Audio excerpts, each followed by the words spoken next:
So I literally had the best time of my life while undergoing the second half of a cancer oral chemo protocol.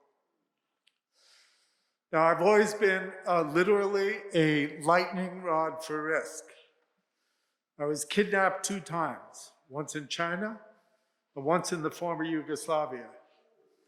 I was under arrest during a violent coup in West Africa, and the State Department had to intervene to get me out. Oh no, yeah, I've been hit by lightning.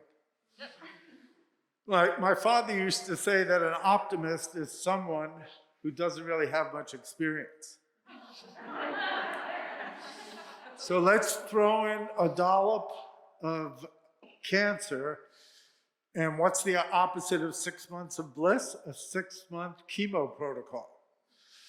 Now, fortunately, I was taking oral chemo, which has fewer side effects than regular chemo, and some people have none or just a few. I happened to have them all, and it wasn't because I Googled what the potential side effects were. And every time I would have a side effect, I would call my doctor and they'd say it was normal. Blistered feet, normal. Fatigue and nausea, normal. Black tongue, normal. And all of a sudden, one time I had this new side effect where I had a deep purple rash on my lower back and butt. So who are you gonna call? I call Brad, who was my expert pharmacy oncologist. Now, I never met Brad, but I felt like I had a personal relationship with him because he answered the phone always no later than the second ring. And I had this fantasy that Brad was hanging out by the pool at the Bel Air Hotel in LA, sipping mojitos and hanging out with Scarlett Johansson and Scorsese. So I called Brad and I tell him what's going on, and he asks a bunch of detailed questions, and then he puts me on hold for a very long 60 seconds.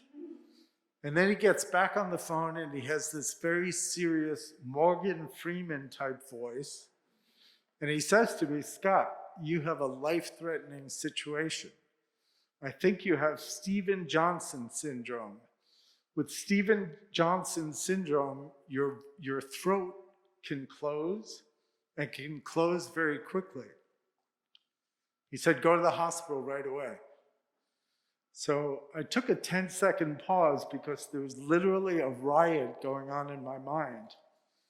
I called a friend who lived close by to take me to the hospital. Before she comes, I grab an awl from the kitchen drawer in case I might have to self-administer a tracheotomy on myself.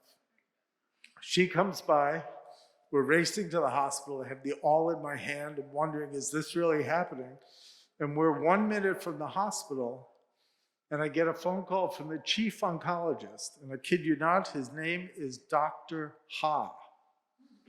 Dr. Ha tells me that Brad misinterpreted the data and basically never mind.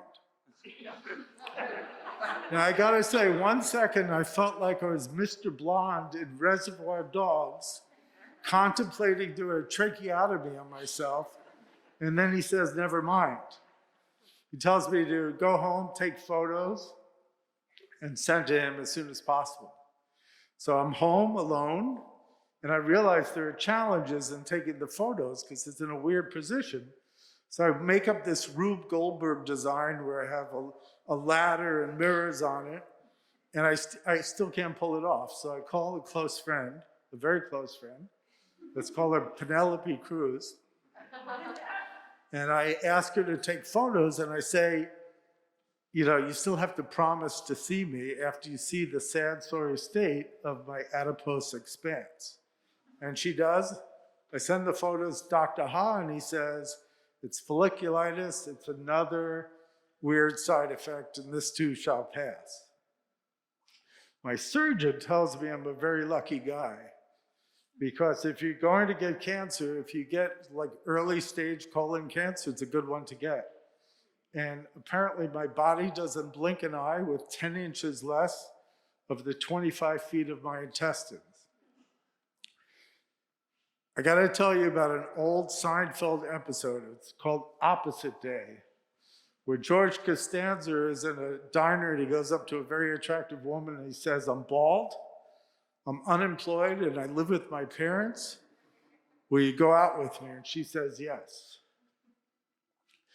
During round 3 of my chemo, I'm in a cafe and I go up to a very attractive woman who sort of looks like a younger Kate Winslet, an older Natalie Portman. And I say, I have this stupid cancer thing. I'm undergoing chemo. I have some like medieval-like symptoms. Would you like to have a beignet with me? And she says, yes.